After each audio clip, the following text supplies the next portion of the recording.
Alright guys, open-ended design challenge for your auxiliary view. Alright. At some point, hopefully, maybe I'm just thinking about food all the time.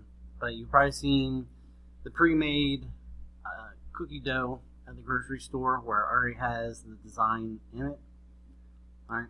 I'm going to have you make a virtual roll of cookie dough, and you're going to cut a design into it instead of just coloring it. So we're gonna flip over.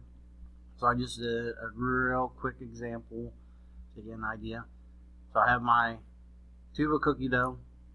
Alright, I created my design, and then I'm going to cut it on a 45-degree angle. And then we're going to do our normal auxiliary view drawings, where we're going to do a front view,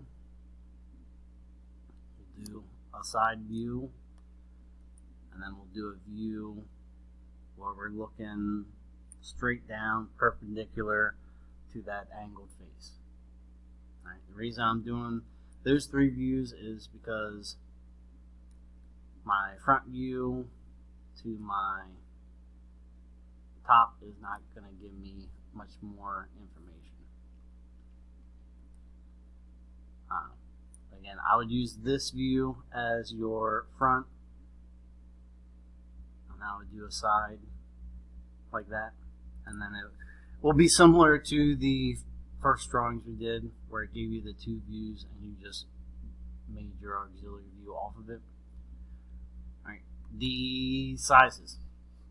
Alright, just to keep someone from making something way bigger than it needs to be, this cylinder will do a 4-inch diameter, and then the length will go 6 inches.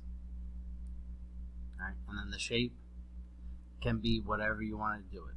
Now I'm showing it on Tinkercad so that it's a 3D model and you can move it around to see, but you're going to use AutoCAD to do your drawing, just like we have been. Again, it's open-ended, so it might take you a little while to kind of think and work through it. These are a little bit harder because you're working from your own brain instead of just copying what I did. So again, this will be worth 100 points instead of the 10. I'll say it's not doesn't have to be a super complicated ordeal or design. So I'm not going to make it worth 200 quite as much. So that's what we're working on. That'll kind of be the last auxiliary view that we'll do just solo on its own.